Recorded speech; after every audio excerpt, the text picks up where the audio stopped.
fatigue setting in. I think it's more tiredness than the punch. He's got to move better than he's moving right now if he's going to win this fight. If he stands there, I think Young's going to connect. We've got to find out how big his heart is. We're in the late stages of the 9th round. That was it, the bell for the 9th round. Somebody ringing the bell in the crowd. Combination of left to right and a right to left by Jimmy Young.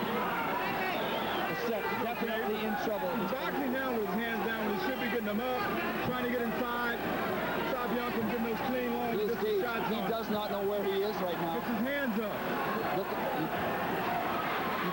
he is definitely hurt. Let's get his hands up. All I got is get his hands up. This could be the fight for Jimmy Young. And move. Racette barely up in his feet. He's never been like this before. He doesn't know where he is. He's in Nanaimo, Port Alberni, Las Vegas. He is definitely hurt. They got to bring him to. He come out this round and move. He lost that round. It's still a close fight. Got to come out and move. This was a 2-round fight. It's Young's fight right now. He won that 9th round. On that round, you don't know what's going to happen in the next round. You got to get him woke up and come out and move. And it's still going to be a close fight. Young appears to be getting stronger as the fight goes on, whereas Racette He's psyching himself up. He's psyching himself up. He's an old pro. He knows what he needs to do. Now we're saying this is boiling down to a 2-round fight. That's in our opinion. Now the judges may have Young way ahead or Racette way ahead. Now that's up to them. We don't get a scorecard, but we think it's a 2-round fight. Jimmy Young won the first round. If Racette doesn't win this one, his undefeated record, 19-0 with 18 knockouts, is definitely on the line. He's got to throw punches this round then and move. Got to throw him. He needs to box. You don't need to get in trade now. Get in the box. We're going to see what the man's made of. That was the bell for the 10th round. Jimmy Young, Gordy Racette, Don Barry Houlihan, our guest analyst. Lynn Ball, the North American champion. You heard what he said. It's going to take for Gordy Racette to win it. A good round by Jimmy Young. Very possibly it's this fight. Racette's legs are weak. I think the true metal of Jimmy Young's coming out now. We're seeing the experience and the punching power. That's what champions are made of. A lot of people counted the man out. His last major victory was over John Gardner, the European champion, a number of years ago. In between, he's had a loss to Cooney less than a year ago. He's cut. The growl has just been thrown in. They stopped the fight. Gordy Racette has just suffered his first professional. Does that surprise you, Leonard? They're throwing the towel in the middle of the 10th round. You can't stop this fight. Okay, that's it. It's over. Gordy Racette is now 19-1. We're going to go up and see if we can talk to the winner. For Jimmy Young, it is his most impressive fight in years, and with the victory, it marks a return to the crowded limelight of media attention. I think I had much of the credit, because I beat him on the inside. See, on the inside, I looked for it to be his game plan to fight me inside, but I took the play away from him by bringing my punches up, and that's why I was hurting him at. So that's why, and partial midway through the round, I was going to him with my hands high, or either I was back on the ropes and wait for him to come to me, but he stopped doing it. He didn't go for it. Did you open up that bag of tricks on him a little bit?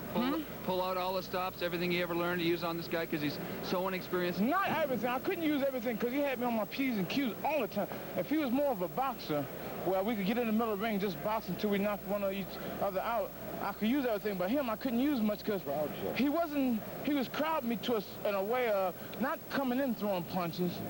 He was crowding me with his strength more. I was thinking of more of his strength, you know? And the more he come at me, he didn't jab that much. He was jab a couple jabs, then he would step to me. And soon he would step to me. If my back was anywhere near against the ropes, I had to go this way, because if I tried to come around this way, my hands would lower from my face automatically without me knowing. He would throw a haymaker and catch me. Some had counted him out. Some said he had quit after 5 rounds, but now it's obvious we haven't seen the last of Jimmy Young. I think I need 1, maybe 2 more fights, sort of on this level. Then I would jump on in any top 10 fighter. To work on what? To work on my condition. You know, fight helps my condition and my techniques, my skills fighting. But Jimmy Young may be back? Oh, he is. If Jimmy Young is back, where does that put Gordy Racette, who has tasted defeat for the very first time? Never easy. I don't like losing at all. But, you know, it was my fault. You know, what can I say? How do you see it as being your fault? Well, intelligent fight, would you say? No, it's just, partly because of the way I was training, then I got a cold, and then I had to stop training for a while, and I just kind of got weak. I just didn't feel myself. I wasn't right on. I wasn't very sharp. And then I started getting tired in the later rounds. I don't like losing. And, I'll just start working out a little more. And you're not discouraged? This isn't a major setback? You're willing to continue on? No. Oh, yeah. Excuse me. There was a reason for why I lost, and I just have to prepare myself better next time. And that concludes our broadcast of this most exciting heavyweight battle from Frank Crane Arena in Nanaimo, BC, Canada. They're feeling good now. Yeah, basically just my hands. That cookie Walsh, he had a hard head. You think it took something out of the Young fight then? A little bit of punching power? Yeah. And I remember in the second round, I hit him in the hip a little low, but, oh, geez, I think it hurt me a lot more than it hurt him. And no problems at all now? Not right now, no. No, I've been hitting the bag pretty hard, and no problems. When a fighter loses for the first time, the choosing of his next opponent and the location are very important. Gordy Racette couldn't be happier with the opportunity to fight in Port Alberni. Yeah, that's great. That's great. It's my hometown. I get to see all my buddies. They can't get to all my fights, but, now I can go to them, and that's pretty good. So I'm looking forward to it. You feel like you let him down a bit, I know, talking to you before in that Jimmy Young fight in Nanaimo. Or is that in the back of your mind, going home to Port Alberni, kind of trying to redeem yourself? Well, I'm not trying to redeem myself, but I just don't like losing, especially in front of my friends. I don't think it'll happen again, but, I felt pretty bad when I lost. And, I'm not trying to redeem myself, but, I'm sure that they'll be satisfied. So, I'm going to have to end it without a scratch. Whether or not he'll get out of this fight without a scratch remains to be seen. Big Chuck may have something to say about that. Both fighters do see this fight as a stepping stone, but Finley is looking past Racette and is determined to seek a little revenge. I gotta get back to Berbick again, because that fight wasn't. I didn't call that fight because it was called cold in the first rounds, and when a fighter called cold in the first round, I wouldn't call it a boxing match. This was a little cold fight there, so I think I can beat Berbick. I know I can beat him. Paul, judging by the fans' reaction, I don't think there's too much doubt as to who they want to see win this fight. Gordy Racette. It's a homecoming for Gordy Racette. He's back in Port Alberni. It's where he was born, raised. He played minor sports here, began his background in the martial arts here, and now he's coming home to put on a display of boxing. What do you think? I think Gordy is ready for this fight. He is sitting in the corner there. I was watching him. He did not once look at Chuck Finley. He just kept, he was in a meditative trance, just concentrating on the job he's about to partake in. He does that, though, Paul. As I mentioned, he began his physical training in the martial arts, and that concentration, that intensity, that discipline is so important, and it carries over very well to boxing.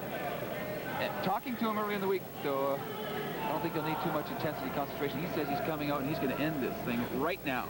Okay, I didn't talk to him personally, but knowing Gordy and knowing that he is in his hometown, and he's coming back from a defeat in the hands of Jimmy Young, that he wants to get his credibility back.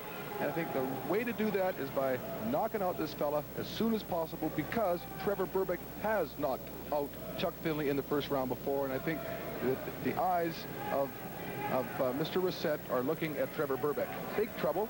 And Gordy had Finley's head down. I was just waiting for Gordy's uppercut to come streaming up there, but never saw it.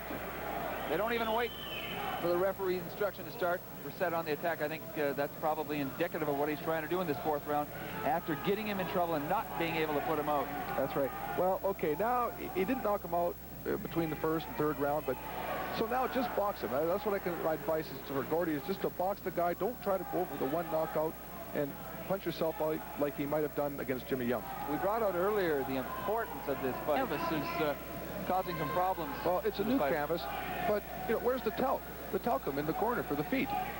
I haven't seen any here. No wonder they're slipping all over the place.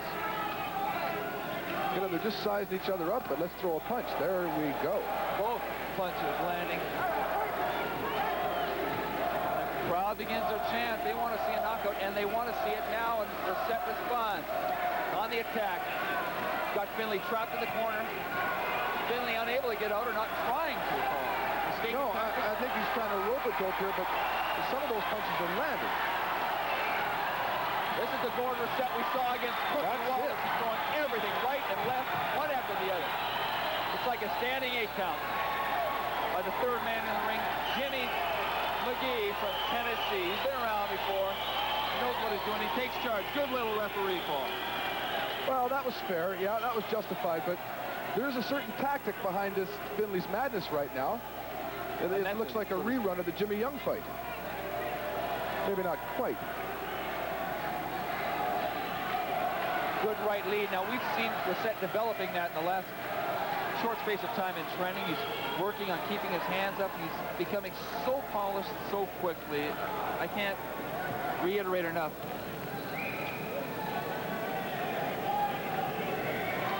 Racette up and ready. Finley still down, using all the time that he has available to him. Racette wants to get this thing going. Finley looks dazed out there. He does.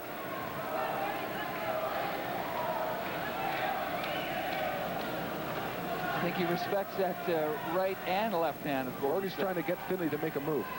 All he wants Finley to do is to throw out a jab so he can counter with a right.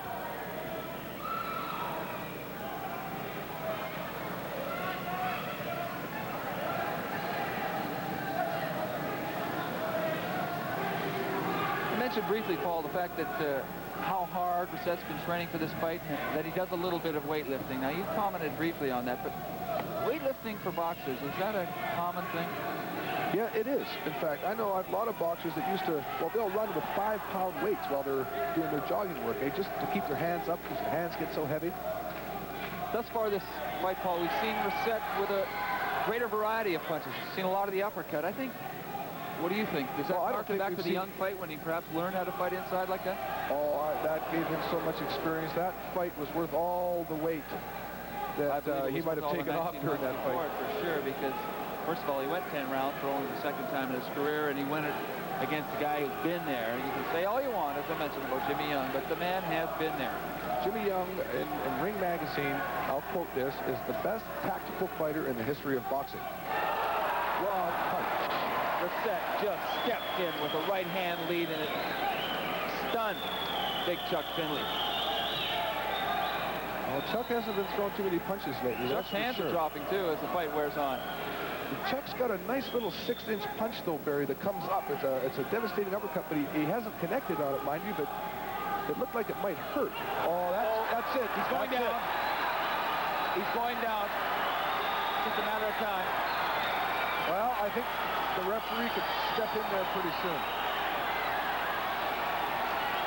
Yeah, that's it. Call it.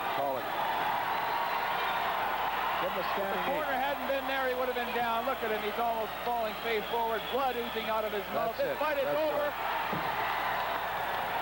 In the 5th round of the scheduled 10-round fight, Gordy Racette raises his professional record to 20-1 with a TKO over the 4th-ranked Canadian heavyweight, Big Chuck Finley, and the fans love it. They're on their feet. Good manager and Tony Dowling, you know, and it's just a matter of time to get to as far as I could get without a trainer. And you know, this loss to Jimmy Young just was a catalyst to get everything happen. Now I've got the trainer that I've been looking for, and you know, yeah, I need someone like that. For the hard-punching native of Port Alberni, the last few weeks